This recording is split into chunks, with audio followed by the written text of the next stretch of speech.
அனைவருக்கும் வணக்கம். முருகனுடைய முக்கியமான ஒரு அறிகுறியை நம்ம பார்க்க போகிறோம். என்ன அறிகுறி அப்படின்னா, முருகர் உங்கள் வாழ்க்கையில் என்ன செய்வார், முருகருடைய அருள் உங்களுக்கு கிடைக்குது அப்படின்னா அதற்கு முன்னாடி உங்களுக்கு என்னெல்லாம் நடக்கும், முருகனை நீங்கள் சிறப்பாக வழிபாடு செய்கிறீங்க, உங்களுடைய பூஜையை அவர் ஏற்றுக்கொண்டாலும் இந்த செயல் உங்களுக்கு நடக்கும். இந்த அறிகுறி பார்த்தீங்கன்னா கொஞ்சம் கவலையாகத்தான் இருக்கும். இந்த மாதிரி தான் நடக்குமா அப்படின்னு 90% பேருக்கு இந்த மாதிரி தான் நடக்குது, நடக்கவும் செய்கின்றது, நடந்து கொண்டே இருக்கின்றது. இந்த அறிகுறி என்னவா இருக்கின்றது அப்படின்னா, இப்போ தான் நீங்கள் முருகருடைய பக்தர்களாக இருக்கிறீங்க, தீவிர பக்தர்களாக இருக்கிறீங்க, முருகனுக்கு சிறப்பாக பூஜை செய்கிறீங்க அப்படின்னு முதல்ல பார்த்தீங்கன்னா உங்களுடைய கர்மா கழியும் அப்படிங்கிறது உங்கள் எல்லோருக்குமே தெரியும். அதற்காக நமக்கு என்னென்னலாம் நடக்கும் அப்படின்னு, நீங்கள் முருகனை வெறுக்கும் அளவிற்கு உங்களுக்கு நடக்கும். முதலாவதாக அறிகுறி இதுதான் உங்கள் வாழ்க்கையில் நடக்கும். எதற்காக இந்த மாதிரி நடக்கும் அப்படிங்கிறத நம்ம பார்க்கலாம். முதல்ல முருகருடைய பூஜையை நீங்கள் சிறப்பாக பண்ணுறீங்க இல்லையா, அந்த பூஜையை நீங்கள் வெறுக்கும் அளவிற்கு உங்கள் வாழ்க்கையில் ஏதாவது ஒன்று நடந்து கொண்டே இருக்கும். நீங்கள் எப்போதும் முருகருக்கு தீவிர பக்தர்களாக மாறி முருகனே சரணாகதி அடைந்து வழிபாடு செய்கிறீங்களோ அப்போது முருகனே உங்களை வெறுக்கும் அளவுக்கு உங்களுக்கு ஏதாவது ஒரு காரணத்தை கொடுப்பார். முதல்ல அது உங்களுக்கு டெஸ்ட்டு மாதிரின்னு வச்சுக்கோங்கமே, அந்த மாதிரி நடக்கும். சோதனைகள் அதிகமாக வரும். தொட்டதெல்லாம் நமக்கு அடிமேல் அடி விழுந்து கொண்டு தான் இருக்கும். சோதனைகள் அதிகமாக வரும் மற்றும் இறைவனை வெறுக்கும் அளவிற்கு சோதனைகளும் வரலாம். அடுத்ததாக இருக்கிற அறிகுறி பார்த்தீங்கன்னா, நீங்கள் எந்த வேண்டுதல் வைத்து வழிபாடு செய்கிறீங்களோ அந்த காரியத்தை நீங்கள் வெறுத்துருவீங்க. இதற்கு தான் நம்ம போய் வழிபாடு செஞ்சோமா அப்படிங்கிற மாதிரி உங்களுடைய மனதில் தோன்றலாம். அடிமேல அடி விழுந்து கொண்டு தான் இருக்கும், நிச்சயமாக விழுகும். அதில் முக்கியமாக பார்த்தீங்கன்னா, நீங்கள் முருகனை வெறுக்கும் அளவுக்கு வரும், ஆனால் நீங்கள் வெறுக்க மாட்டீங்க, அதுதான் உண்மை. முருகனை இனிமேல் கும்பிடவே மாட்டேன்னு நீங்கள் சொல்வீங்க, ஆனால் கும்பிடுவீங்க. இதுதான் முருகன் வைக்கிற உங்களுக்கு வைக்கிற பரீட்சை மாதிரி. அதாவது எதற்காக அப்படி ஆகுது அப்படின்னா, நீங்கள் முருகர் பக்தர்களாக உங்கள் மனசில் முருகர் இருந்தாலே அவருடைய பார்வை உங்கள் மீது விழுகும், அவருடைய ஆசீர்வாதம் உங்களுக்கு பரிபூர்ணமாக இருக்கும். நீங்கள் ஒரு வெற்றியாளராக மாறணும், நீங்கள் சிறப்பான வாழ்க்கையில் இருக்கணும், பொருளாதார முன்னேற்றத்தில் நீங்கள் இருக்கணும் அப்படிங்கிறதுக்காக முருகர் உங்களை தயார்படுத்துகிறாரு. அதாவது நீங்கள் முருகர் பக்தர்களாக இருக்கிறீங்க அப்படின்னா நீங்கள் என்ன முருகன்கிட்ட கேட்பீங்க, பண பிரச்சனை கேட்பீங்க. பணம் சரியாக நல்லா இருக்கணும், பண பிரச்சனைலாம் சரியாகணும், குடும்ப லைஃப் நல்லா இருக்கணும், முன்னேற்றம் இருக்கணும், குழந்தைங்க நன்றாக படிக்கணும், எல்லாமே பார்த்தீங்கன்னா உங்களை உயர்த்துகிற அளவுக்கு தான் நீங்கள் வேண்டுதல் வைப்பீங்க. ஸோ உங்களுக்கு பணம் வேண்டும் அப்படின்னா நம்ம உழைக்கணும், அதற்காக நம்மளை தயார்படுத்தணும். நம்ம இறைவன்கிட்ட போய் தான் கேட்போம். அதற்கு இறைவன் நமக்கு ஒரு சில சோதனைகள் கொடுத்து உங்கள் வாழ்க்கையை உங்களை புரிய வச்சு உங்களை மென்மேலும் உயர்த்துவார். அதற்காக தான் இத்தனை சோதனைகள் நடக்கும். புரியும்பவர்கள், அதாவது இதை புரிந்து கொண்டவர்கள் புத்திசாலித்தனமாக இருப்பாங்க, இறைவனை கரெக்டாக ஃபாலோ பண்ணிக்கிட்டே இருப்பாங்க. ஒரு சில பேர் புரியல, அவங்களுக்கு வேதனை அதிகமாக இருக்குது அப்படின்னா சுவாமி கும்பிட்றதே விட்டுருவாங்க. கொஞ்ச நாளைக்கு தற்காலிகமாக விட்டுருவாங்க, நிரந்தரமாக விட மாட்டாங்க. எந்த முருகர் பக்தர்களும் நிரந்தரமாக முருகனை விட மாட்டாங்க. கொஞ்ச நாள் அந்த கோபம் தீரும் வரை முருகனை வழிபாடு செய்வதை கொஞ்சம் குறைச்சிக்கிடுவாங்க. அடுத்து கொஞ்ச நாள் கழித்து மறுபடியும் ஸ்டார்ட் பண்ணிக்கிடுவாங்க. ஏன்னா அவங்களுக்கு கோபமாக இருக்கும் முருகன் மேலே. நான் இப்படிலாம் வழிபாடு செய்கிறேன், உனக்காக இப்படிலாம் விரதம் இருக்கிறேன், ஆனால் நீ என்னை பார்க்கலை, எனக்கு நீ கஷ்டத்தை தானே கொடுக்குற, கஷ்டம் மேலே கஷ்டத்தை கொடுக்குற, சோதனையை கொடுக்குற, என்னை அளவிக்கிற, இப்படின்ட்டு நிறைய பேர் முருகனை வழிபாடு செய்கிறத குறைச்சிடுவாங்க.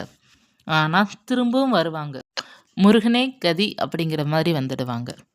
ஏன்னா முருகர் அவங்கள பக்குவப்படுத்திடுவார், வாழ்க்கைன்னு என்னன்னு புரிய வச்சிடுவார். நீங்கள் முருகனை தீவிரமாக வழிபாடு செய்யும்போது முருகர் உங்களுக்கு சோதனைகள், பல சோதனைகளை தருவார். நீங்கள் ஒரு வாரத்தை கேட்டவுடனே கையில் எடுத்து தரப்போகிறது கிடையாது. பல சோதனைகள், பல அடிகள், பல கவலைகள், நிம்மதி இல்லாமல் தூக்கம் இல்லாமல் தவிக்கிற நாள்லாம் வரும். அதை மீறி நீங்கள் ஜெயித்து வருவீங்க. அப்போது தான் உங்களுக்கு முருகனுடைய அருளே உங்களுக்கு புரியும். அது வரைய பார்த்தீங்கன்னா உங்களுக்கு சின்ன சின்ன கவலைகள், சின்ன சின்ன ஏமாற்றங்கள், டென்ஷன் எல்லாமே முருகர் கொடுக்க தான் செய்வார். அதற்காக முருகனை கும்பிட்டாலே சோதனையா அப்படின்லாம் கிடையவே கிடையாது. முருகர் உங்கள பக்குவப்படுத்துவார். நல்லா புரிஞ்சு பாருங்க உங்க வாழ்க்கையில. முருகனை கும்பிட்ட பிறகு உங்க வாழ்க்கை வந்து ஏற்றத்துல தான் போய் இருக்கும். நல்லா நீங்க உங்க வாழ்க்கைய கவனிச்சு பார்த்தீங்கன்னா, எப்படி இருந்த நீங்க எப்படி வந்திருக்கிறீங்க அப்படிங்கிறது முருகன் உங்கள வந்து பக்குவப்படுத்தி கொண்டு வந்திருப்பார். அது ஒரு கோபமாக கூட இருக்கலாம். இல்ல மற்ற ஏதாவது தீய குணங்கள் இருக்கலாம். அல்லது பண விஷயத்துல கவனம் இல்லாமல் இருந்திருக்கலாம். ஏதாவது ஒன்று உங்களுக்கு எது நல்லதோ, அதற்கு அவர் வந்து பாடத்தை கற்பித்துக் கொடுத்து உங்கள பக்குவப்படுத்தி விட்டுருவாரு. இதுதான் முருகனுடைய செயல். இந்த அறிகுறிகள்லாம் சோதனை, கவலை, ஏக்கம், நிம்மதி இல்லாமல் இதெல்லாம் இருந்தாலே நீங்க முருகனுடைய சிறந்த பக்தர்கள் தான். ஏன்னா முருகனுக்கு வந்து யாரை பிடிக்குதோ அவர்கள தான் அதிகமாக அவர் காயப்படுத்துவார். ஏன்னா அவர்கள வந்து திருத்தி கொண்டு வரணும், பக்குவப்படுத்தி கொண்டு வரணும். நம்ம நினைச்சதெல்லாம் நமக்கு நடந்துருச்சு அப்படின்னா, நம்ம ஏமாற்றத்த நம்மளால தாங்க முடியாது இல்லையா? நமக்கு வந்து முருகர் வெற்றியும் குடுப்பாரு, கவலையும் குடுப்பாரு, சந்தோஷத்தையும் குடுப்பாரு, மகிழ்ச்சியும் குடுப்பாரு, தோல்வியும் குடுப்பாரு. எல்லாத்தையுமே முருகன் கலந்து தான் நமக்கு குடுப்பாரு. ஒரு லெவலுக்கு மேல ஒரு கொஞ்ச நாட்கள் கழித்து உங்க வாழ்க்கையே உங்களுக்கு பிரகாசமாக இருக்கும். வெற்றி ஒரு வாழ்க்கையாக இருக்கும். உங்களுக்கே உங்க வாழ்க்கை பிடிக்கும். அந்த அளவுக்கு முருகன் வந்து மாற்றி கொடுப்பார். எத்தனையோ முருகர் பக்தர்கிட்ட கேளுங்க. முருகர் பக்தர்கள் அத்தனை பேர் சொல்லுவாங்க, முருகன் என்னை அவ்வளோ சோதனை கொடுத்தாரு எனக்கு. இருந்தாலும் நான் விடல. முருகனை பிடிச்சிட்டேன். அவர் என்னை சரி பண்ணி கொண்டு வந்துட்டாரு அப்படின்ட்டு. நம்ம விட்டுட்டோம் அப்படின்னாலும் நமக்கு ஒரு துணையா தான் இருப்பாரு. நம்ம அந்த சோதனையெல்லாம் தாண்டி வழிபாடு செய்யும்போது பக்குவத்தையும் வெற்றியும் அவர் நமக்கு கொடுப்பதை நம்மளாலே உணர முடியும். அந்த அளவுக்கு முருகர் நமக்கு வந்து செய்வார். கொஞ்சம் பொறுமையுடன் இருக்கணும். நிறைய பேர் வந்து சொல்கிறது என்ன அப்படின்னு, முருகனை வழிபாடு செஞ்சாலும் வீட்டில் வந்து பிரச்சனைகள் அதிகமாக வருகின்றது அப்படிங்கிறத சொல்கிறீங்க. அது வந்து கர்மா இருக்கலாம். மற்றபடி பார்த்தீங்க அப்படின்னா, முருகனை கும்பிட்டனால நமக்கு இதெல்லாம் எதுவுமே வராது. சண்டை வரும், முருகனை கும்பிட்டா சண்டை வரும், முருகனை கும்பிட்டா சோதனை வரும் அப்படிலாம் இல்லை. எந்த இறைவனை நீங்கள் கும்பிட்டாலும் அந்த இறைவன் உங்களை வந்து வழிநடத்தி செல்வாங்க. அது வந்து உணரும் வரை நமக்கு வந்து அது கஷ்டமாக சோதனையாக தெரியும். உணர்ந்து விட்டால் முருகன் நமக்கு ஏதோ சொல்ல வாரார் அப்படிங்கிறது நமக்கு புரியும். அதனால தான் ஒரு இறைபக்தியில் வந்து சரணாகதி அடைன்னு சொல்கிறது. ஏன்னா சரணாகதி அடைந்தால் மட்டும்தான் நமக்கு என்ன நடக்குது, என்ன பிரச்சனை வருது, எதன் மூலமாக பிரச்சனை வருது, எதன் மூலமாக நம்ம கஷ்டப்படுறோம் அப்படிங்கிறது நம்மளால் கண்டுபிடிக்க முடியும். இறைவன் வந்து நமக்கு என்ன உணர்த்த வராரு. இப்போ நீங்கள் வந்து முருகன் வழிபாடு செஞ்சிட்டீங்க. செஞ்சப்புறம் உங்களுக்கு ஏதோ ஒரு பிரச்சனை வருது. நீங்கள் வந்து அந்த பிரச்சனை வந்து சரணாகதியோடு நீங்கள் இருக்கும்போது எதற்காக முருகர் எனக்கு இந்த பிரச்சனையை கொடுத்துருக்கிறாரு அப்படிங்கிறது யோசிப்பீங்க. இல்லை அப்படின்னா நான் முருகனை கும்பிட்டனால தான் எனக்கு சோதனை வந்துருச்சு, கவலை வந்துருச்சு அப்படிங்கிறது சொல்வீங்க. ஸோ ரெண்டுக்குமே டிஃப்ரெண்ட் இருக்குது. நம்ம நம்பிக்கை சரணாகதி இருந்ததுன்னா எதற்காக இந்த பிரச்சனை வந்தது அப்படிங்கிறது யோசிப்போம்.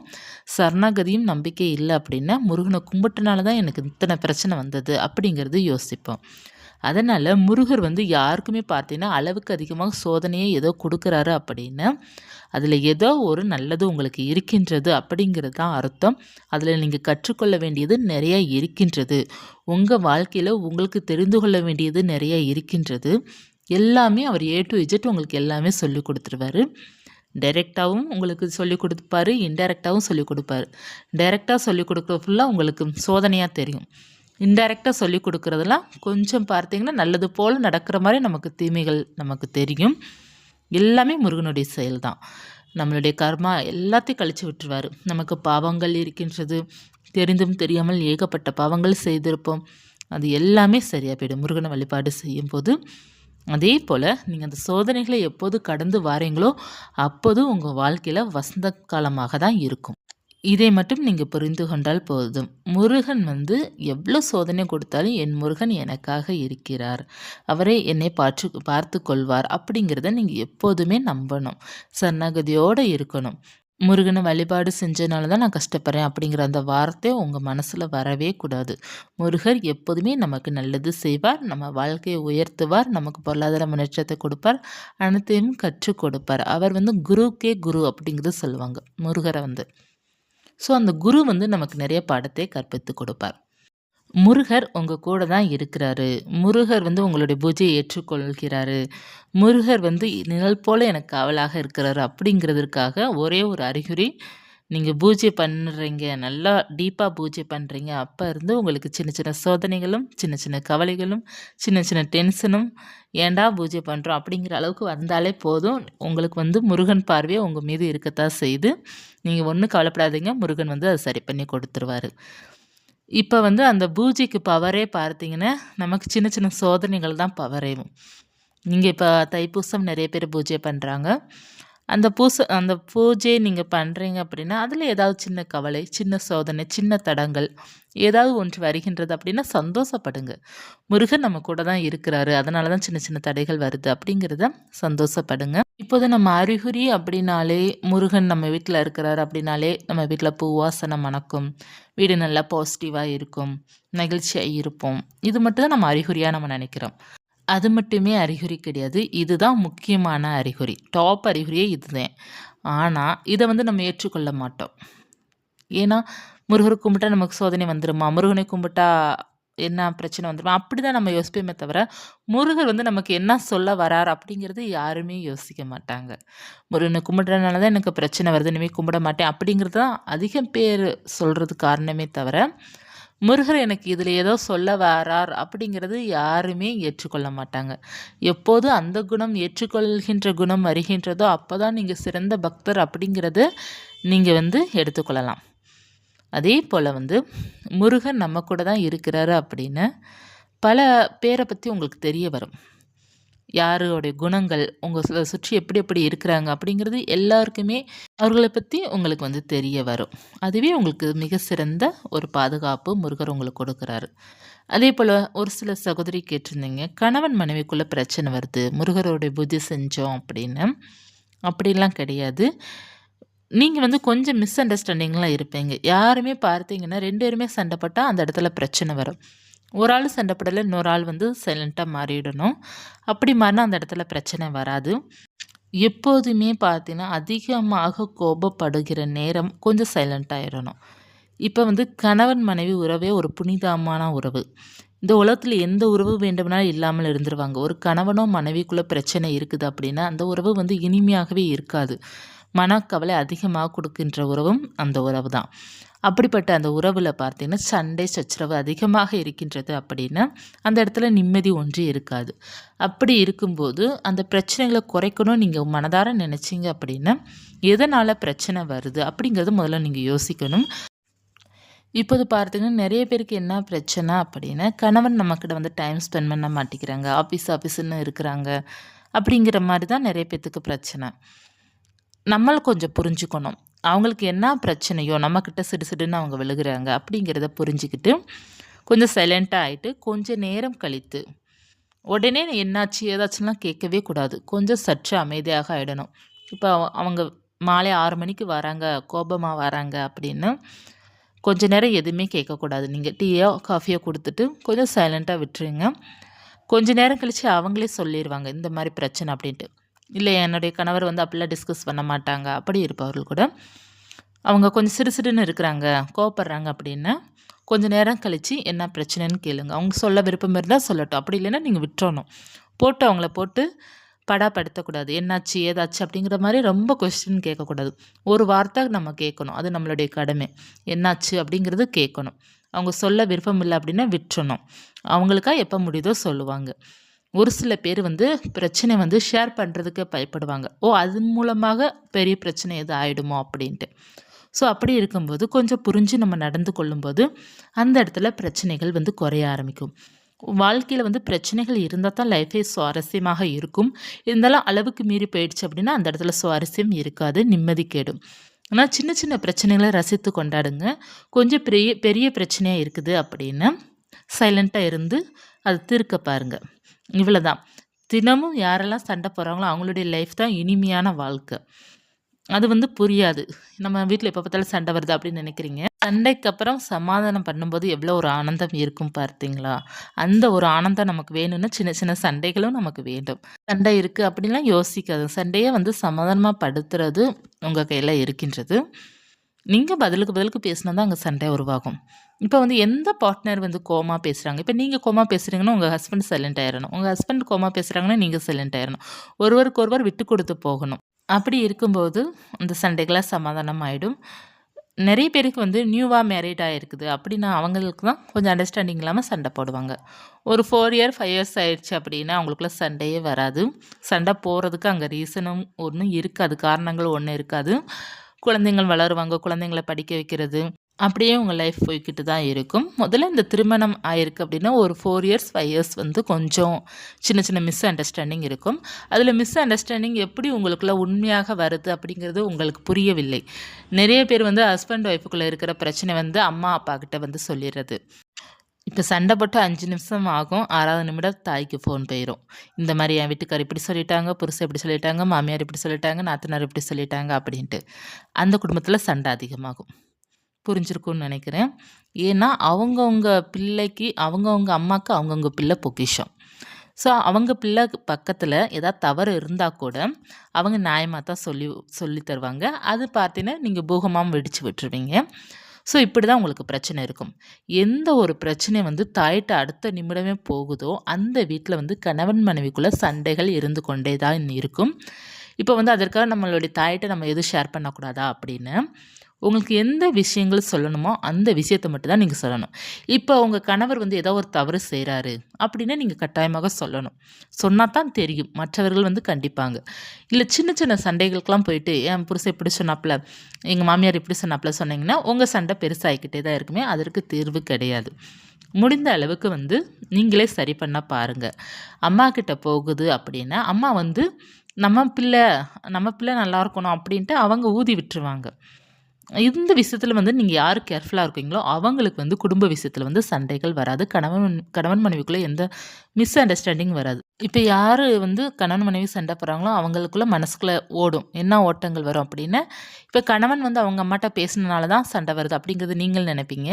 அதே போல் அவங்க என்ன நினைப்பாங்க அப்படின்னா, இவ அம்மாட்ட பேசிட்டா அதனால தான் நமக்குள்ளே சண்டை வருது அப்படிங்கிற வந்து அவங்களும் நினைப்பாங்க. ஸோ எல்லாருமே என்ன நினைப்பாங்க அப்படின்னா, அவங்களுடைய தாயிட்ட பேசினாலே சண்டை வரும் அப்படிங்கிறது நினைப்பாங்க. அது சற்று உண்மையும் கூட தான், சரிங்களா?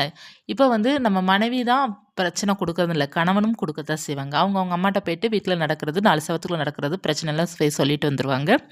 அவங்க ஊதி விட்டுருவாங்க. தேவையில்லாமல் நமக்கு வந்து பிரச்சனை வந்து பெருசாக்கி விட்டுருவாங்க. ஸோ நமக்கு சண்டை வரும். உங்கள் அம்மா எதுக்கு என்னை இப்படி சொன்னாங்க அப்படிங்கிற மாதிரி சண்டை வரும். ஸோ இந்த மாதிரி சண்டைலாம் பெருசாக ஆகிக்கிட்டு தான் இருக்கும். அந்த சண்டை வரவிடாமல் பார்த்துக்கொள்வது உங்கள் கையில் தான் இருக்குது. சண்டையே பார்த்தீங்கன்னா இதுதாங்க சண்டை குடும்பத்தில். மற்றபடி எந்த சண்டையும் நம்ம குடும்பத்தில் வந்து வராது. யாருக்கிட்டையும் போயிட்டு அதிகமாக வந்து டிஸ்கஸ் பண்ணாதீங்க. முக்கியமாக கணவன் மனைவி பிரச்சனையை வந்து சொல்லாதீங்க. இப்போ நீங்கள் உங்கள் ஹஸ்பண்ட்கிட்ட சண்டை போடுறீங்கன்னு வச்சுக்கோங்கமே, ஒரு 2 நிமிஷம் சண்டை போடுவீங்க, 3 நிமிஷம் நீங்கள் கூடிப்பீங்க. ஆனால் நம்ம சொல்கிறது யார்கிட்ட சொல்கிறோம், அம்மா கிட்ட சொல்லுவோம், இல்லைன்னா அவங்க அம்மாட்ட சொல்லுவாங்க. அவங்க அதை மனசில் வச்சுக்கிட்டே இருப்பாங்க. வச்சுட்டு உன் வீட்டுக்கார அன்னைக்கு நான் அப்படி பேசினேன் அப்படி சொல்லிடுவாங்க. ஸோ உங்களுடைய கோபத்தை வந்து தூண்டி விட்டுருவாங்க, சரிங்களா? அதனால் வந்து நம்ம வந்து ஒரு கணவன் மனைவி பிரச்சனை வந்து நம்ம யார்கிட்டையுமே ஷேர் பண்ணாமல் இருப்பதே ரொம்ப நல்லது. அதற்காக எதுவுமே சொல்லாமல் எப்படி இருப்பது அப்படிங்கிறது நீங்கள் நினைப்பீங்க இல்லையா? சொல்ல வேண்டியதை சொல்லலாம், ஜாலியாக நடக்கிறத சொல்லலாம். கொஞ்சம் சீரியஸாக சண்டை இருக்குது அப்படின்னா அதை கொஞ்சம் ஆராய்ந்து நீங்கள் பார்த்துட்டு அதற்கப்புறம் உங்களால் சரி பண்ண முடியல அப்படின்னா மட்டும்தான் பேரண்ட்ஸ்கிட்ட கொண்டு போகணும். முடிந்த அளவுக்கு உங்கள் வாழ்க்கையை நீங்கள் தான் வாழ பார்க்கணும். அப்படின்னா மட்டும்தான் நல்லதோ கெட்டதோ அதை உங்களால் உங்கள் கைக்குள்ளே இருக்கும், உங்களால் அது கண்ட்ரோல் பண்ண முடியும். உங்கள் கைக்கு மீறி போயிடுச்சு அப்படின்னா ஒன்றும் பண்ண முடியாது. ஹஸ்பண்ட் உறவு, மனைவி உறவு ரொம்ப சிறப்பான உறவு. இந்த உறவில் யார் சிறப்பாக வாழ்கிறாங்களோ அவங்க தான் பார்த்தீங்கன்னா இந்த உலகத்திலே பெரிய கோடீஸ்வரங்க. எவ்வளோதான் பணமோ வசதியோ இருந்தால் மட்டுமே நம்ம வந்து கோடீஸ்வரன் கிடையாது. கணவன் மனைவி உறவு எந்த வீட்டில் நன்றாக சிறப்பாக இருக்குதோ அந்த வீடு தான் இறை அருள் ஆசி பெற்ற வீடு, தெய்வ கடாட்சம் கொண்ட வீடு. அந்த வீடு தான், அந்த வீட்டில் தான் இறைவனே இருப்பாங்க. சுவாமி கும்பிடாட்டா கூட, விளக்கு ஏற்றட்டா கூட அந்த இல்லத்தில் தெய்வீக கடாட்சம் இருக்கும். அப்படி இல்லம் நம்மளுடைய இல்லம் இருக்க வேண்டும் அப்படிங்கிற எண்ணத்தில் இருங்க. எந்த ஒரு பிரச்சனையும் கடவுள் கொடுக்க மாட்டாங்க. கணவன் மனைவிக்குள்ளலாம் சண்டைகள் வந்து கடவுள் கொடுக்க மாட்டாங்க. முடிந்த அளவுக்கு மகிழ்ச்சி உங்கள் கையில் தான் இருக்குது. மகிழ்ச்சியாக வாழுங்க. இந்த பதிவு உங்களுக்கு பயனுள்ளதாக இருக்கும்னு நினைக்கிறேன். இருந்தால் லைக் பண்ணிக்கோங்க. இது போன்ற தகவலுக்கு சேனலை சப்ஸ்கிரைப் பண்ணி வச்சுக்கோங்க. நன்றி.